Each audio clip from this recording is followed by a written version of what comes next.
Student, इजू to learn classes में आपका स्वागत है। स्टूडेंट, आज आपके लिए मैं अति महत्वपूर्ण टॉपिक्स लेके आई हूँ। इसमें मैं जो प्रतियोगिता परीक्षार्थी हैं या बोर्ड परीक्षा के परीक्षार्थी हैं, उन सबके लिए बहुत ही इम्पोर्टेंट है और आप कुछ ही मिनट में ये सीख लेंगे। जो मैंने टॉपिक्स लाई हूँ संधि एक बार में ही, इसमें सिंपल ट्रिक्स हैं। कुछ मैं इसको डायग्राम के द्वारा भी मैंने इसको आपको समझाया है बहुत सरल तरीके से, और आप एक बार में इसको देख के ये एग्जाम से एक दिन पहले इसको आप नजर डाल के केवल इसमें फुल मार्क्स आप पा सकते हैं। तो इसी क्रम में स्टूडेंट, ये स्वर संधि है। मैंने स्वर संधि आपको विस्तृत रूप में कई दिनों से समझाई थी, तो विस्तृत रूप में आप लोगों को जानना ही बहुत अति आवश्यक है। लेकिन उसके बाद मैंने आज आपके लिए संक्षिप्त ट्रिक लाई हूँ, जिसको आप देखकर कुछ ही क्षण में पहचान सकते हैं इसमें कौन संधि होगी। उसी क्रम में याद है स्वर संधि है। स्वर संधि की 5 संधियां जो आपको मैं समझा चुकी हूँ। उसी क्रम में पहली है दीर्घ स्वर संधि। दीर्घ स्वर संधि में स्टूडेंट इसकी पहचान है, शब्द के बीचों बीच में बड़ा आ, बड़ी ई, बड़ा ऊ की मात्रा दिखाई दे। तो आप बिना झिझके, बिना सोच विचार करे आप तुरंत पहचान लीजिए कि यहाँ पे दीर्घ स्वर संधि होगी। जैसे मैंने यहाँ डायग्राम द्वारा समझाया है, अगर छोटा बड़ा आ की मात्रा आई है तो भी बड़ा आ की मात्रा आएगी शब्दों के बीच में। अगर छोटी बड़ी आ रहा है उसमें तो भी बड़ी की मात्रा आएगी, और छोटा ऊ बड़ा आ रहा है स्वर शब्दों के बीचों बीच में दोनों में, तो बड़ा ऊ की मात्रा ही आएगी। ओके, जैसे आप लोग मैंने एग्जाम्पल दिए हैं कविंद्र, आप देख रहे हैं कविंद्र, देखिए यहाँ पे ये बड़ी की मात्रा यहाँ पर ये लगी हुई है। ओके, इसी प्रकार से हिमालय, यहाँ भी आप देख रहे हैं बड़ी की मात्रा, बड़े आ की मात्रा है। कपीस, यहाँ बड़ी की मात्रा है, देखिए आप। जगदीश, दा पे बड़ी की मात्रा लगी जगदीश में। रामावतार, तो माँ पे ये बड़ा का डंडा लगा हुआ है। दीपावली, यहाँ पे देखिए बड़े आ का डंडा लगा हुआ है। शिक्षार्थी, बड़े आ का डंडा लगा हुआ है। विद्यालय, धा पे भी बड़ा का मतलब लगा, विद्या प्लस आलय विद्यालय है। बधूत्सव, देखिए बड़ू की मात्रा है यहाँ पर भी।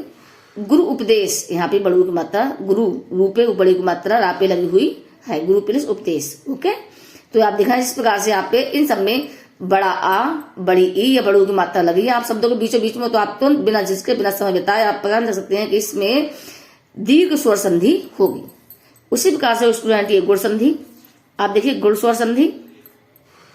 गुण स्वर संधि में स्टूडेंट इसमें क्या है, शब्दों के बीचों बीच में ए ओ, अब ना एक मात्रा, शब्द के ऊपर एक मात्रा देखिए, एक ये है, एक ए में भी एक मात्रा होती है और ओ में भी एक मात्रा होती है। तो ए ओ यानी एक मात्रा दिखाई दे तो आप बिना झिझक के पहचान लीजिए कि यहाँ पर गुण स्वर संधि होगी। कैसे इसके पहचान लेंगे आप।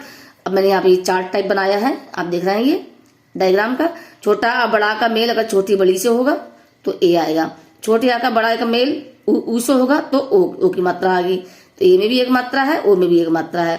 और छोटे आ का बड़े आ का मेल अगर री से आएगा, शब्द के अंत में ऋषि शब्द आए, री आए, तो आप बिना झिझक के पहचान लीजिए कि वहां पर अर आ रहा है, री आ रहा है, अर आ रहा है, तो वहां पर गुण स्वर संधि होगी। जैसे स्टूडेंट महेश, यहाँ पे एक मात्रा देख रहे हैं आप। परमेश्वर, इसके ऊपर एक मात्रा देख रहे हैं आप। परोपकार, यहाँ पे शब्दों के ऊपर एक मात्रा है। महोत्सव में भी याद रखने एक मात्रा है। सप्तऋषि में देखिए री बना हुआ है, महर्षि में री बना हुआ है। महोत्सव में एक, गणेश में भी एक मात्रा है। अखिलेश में देखिए एक मात्रा है। सुरेंद्र में देखिए एक मात्रा है। तो आप देखेंगे शब्दों के ऊपर या तो एक मात्रा सब में दिखाई दे रही है, या शब्द के अंत में ये री शब्द आया है। तो आप बिना झिझक के पहचान लीजिए कि यहाँ पर गुण स्वर संधि होगी, समय बिल्कुल बिना समय गवाए। ओके, इस प्रकार से स्टूडेंट आप हम समझेंगे वृद्धि स्वर संधि। वृद्धि स्वर संधि बहुत सिंपल है स्टूडेंट हमारे लिए। जैसे इसमें क्या है, शब्दों के बीचों बीच में ए और औ यानी दो मात्रा, शब्द के ऊपर ए में भी दो मात्रा है और यहाँ भी दो मात्रा है। ए की मात्रा है या औ की मात्रा है, शब्द के ऊपर दो मात्राएं हैं। यह चार्ट द्वारा समझ लीजिए। छोटा बड़ा का मेल अगर ए ऐसे होगा तो ए ही आएगा। छोटे आ का बड़ा का मेल ये ओ औ से होगा तो औ ही, यानी वृद्धि ही आएगी, बड़ा ही आएगा। इसके भी देख लीजिए एग्जाम्पल। एक दो मात्रा लगी शब्द के ऊपर। सदन में भी शब्दों को दो मात्रा लगी है। मत्ता में भी दो मात्रा लगी है। बनौषधि में भी और दो मात्रा लगी है। महौषधि, यहाँ भी देखिए दो मात्रा है शब्द के ऊपर। महेश्वरियम, तो ए की दो मात्रा है। जलौद में औ की दो मात्रा है। महोज में यहाँ भी देखिए दो मात्रा हो की। तथैव में ए की दो मात्रा है। दंतौष्ट में भी यहाँ पे औ की दो मात्राएं हैं। तो आप पहचान लीजिए कि शब्द के बीचों बीच में शब्द के ऊपर दो मात्राएं लगी हैं तो वहां पर वृद्धि स्वर संधि होगी। ये बहुत सरल सी पहचान है और इसको आप चार्ट द्वारा भी समझ सकते हैं। ये चार्ट बना दिया है और मैंने यहाँ पे इसको लिखा भी है। तो आपके मैंने 3 ट्रिक्स दे दी है। कोई भी ट्रिक्स आप अपने माइंड में सेट कर लीजिए और उसके अकॉर्डिंग आप पहचान सकते हैं कि इसमें कौन संधि होगी। इसी क्रम स्टूडेंट हम पढ़ेंगे स्टूडेंट ईयर स्वर संधि। ओके, ये भी बहुत ही सिंपल है ईयर स्वर संधि भी। यह क्या है, शब्दों के बीच में या व रा, ध्यान से सुन लीजिए, शब्दों के बीच में क्या है, या व रा दिखाई दे और इनसे पहले कोई आधा वर्ण या आधा अक्षर दिखाई दे तो आप पहचान लेंगे कि वहां पर यण संधि होगी। जैसे ई के साथ और कोई भिन्न स्वर आए, ई ना आके कोई अन्य स्वर आए तो वहां या हो जाएगा। उसके बाद ऊ के साथ कोई भिन्न स्वर आए, ऊ ना के अंत कोई स्वर आ जाए तो वहां पे व होगा, और री आए, री के साथ भी कोई भिन्न स्वर आए तो वहां पर रा हो जाएगा। तो यहाँ पे इसके पहचान लीजिएगा आप। इसके साथ में आप देख लीजिए, इसका एग्जाम्पल भी क्या है, मैं बता चुका कि या वाग के साथ में कोई भी आधा वर्ण उसके आगे आए तो वहां पर यण संधि होगी।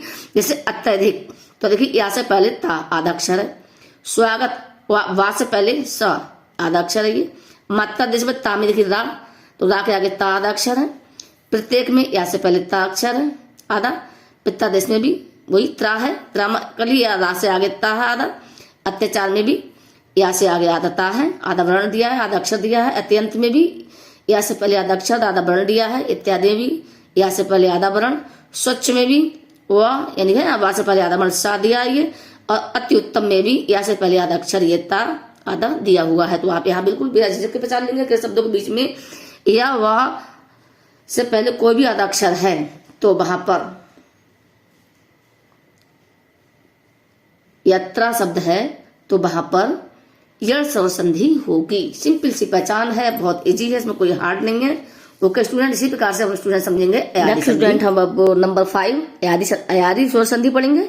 अयादी स्वर संधि भी बिल्कुल एयर संधि स्वर संधि में से मिलती जुलती है, लेकिन बस थोड़ा सा इसमें आपको ध्यान रखना है कि जो एयर स्वर संधि इसमें या व रा के से पहले कोई भी आधा वर्ण दिखाई देगा, कोई भी आप देख रहे हैं आधा वर्ण दिखाई देगा तो वहां पर ये एयर स्वर संधि होगी। लेकिन अयादी संधि में ऐसा नहीं है। अयादी स्वर संधि में स्टूडेंट बहुत ही सिंपल है। अयादी स्वर संधि में स्टूडेंट क्या है, शब्दों के बीचों बीच में या व दिखाई दे, याद रखिए या व दिखाई दे। और दूसरी इसकी पहचान ये है कि अधिकतर जो शब्द हैं वो 3 वर्णों के होते हैं, सबसे मुख्य पहचान है। तो इसका भी एक मैंने एक डायग्राम टाइप बना रखा है, आप इसको देख लीजिए। यहाँ पे क्या है, एक का साथ कोई भी स्वर का मेल होगा तो उसका अय हो जाएगा, अय का भी किसी स्वर से मेल होगा तो वहां पर आय होगा, ओ का किसी स्वर से मेल होगा तो अव हो जाएगा, और अव का किसी स्वर से मेल होगा तो आव हो जाएगा। ये तो उसकी मैंने एक सिंपल ट्रिक्स बनाई थी कि आप इसको आराम से पहचान लीजिए। और उसी प्रकार से आप स्टूडेंट यहाँ देखिए, ये मैंने कुछ शब्द लिखे हैं जिससे आप पहचानेंगे। देखिए नयन, नयन 3 शब्द है, 3 वर्ण है इसमें, देखा 1 2 3 वर्ण, 3 वर्णों का है, 3 अक्षरों का शब्द है ये नयन, और शब्दों के बीच में या है। उस प्रकार से गायन देखिए 3 शब्द हैं और बीच में या है। सैन में भी देखिए 3 अक्षर है, बीच में या है। पवन में देखो वाह है, बीच में 3 अक्षर है इसमें भी शब्द में। साबक में देखिए वाह है बीच में, यहाँ भी 3 अक्षर है। भावुक 3 अक्षर वाला है, देखिए वाह बीच में है। पवित्र में भी सेम कंडीशन, वाह या है 3 सब अक्षर है। नायिका में भी 3 अक्षर है और या आया है। भवन में भी देखिए 3 अक्षर है और बा आया है। पावक में भी सेम कंडीशन, 3 अक्षर है और वाह आया है। पावन में भी ये पावन है, इसमें भी देखिए 3 अक्षर है और वाह आया है। चैन में भी सेम कंडीशन, 3 अक्षर है शब्द में और या आया है। तो इस प्रकार से आप इस ट्रिक के द्वारा बहुत ही कम समय में आप मतलब फुल मार्क्स पा सकते हैं, आपको सटीक जानकारी मिल जाएगी। और आपको मैंने 3 इसमें मैंने आपको ट्रिक्स बताई हैं, जो आपको बेहतर ट्रिक्स लगे उस ट्रिक से आप इसके लिए सीख सकते हैं। और आप इसका चाहे तो आप इसका एक स्क्रीनशॉट ले सकते हैं, जिससे कि आपके लिए ये इसको आप अपने मतलब अपने रूम में चार्ट बना के या किसी प्रकार से आप इसको लिख के आप उसमें टांग सकते हैं, जिससे कि आप इसको समझ सकते हैं। जैसे भी करके आपको बेहतर लगे आप करिए। और आपको कोई आपको संधि किस भाषा में नहीं आ रही है तो आप आज के बाद ये मेरा टॉपिक कंप्लीट हो गया स्वर संधि का। मैंने इसका आपको विस्तृत रूप भी समझा दिया है, जिसके वीडियो मैंने चैनल पड़े हुए हैं। और आज मैंने इसका एक शॉर्ट ट्रिक भी सारे संधियों की स्वर संधि की समझा दी है। तो आशा करती हूँ, उम्मीद है मुझे आप लोगों से आपको ये समझ में आ गई होंगी। और यदि आपने मेरे चैनल सब्सक्राइब किया तो कृपया सब्सक्राइब करें, लाइक करें, कमेंट्स करें। Thank you student.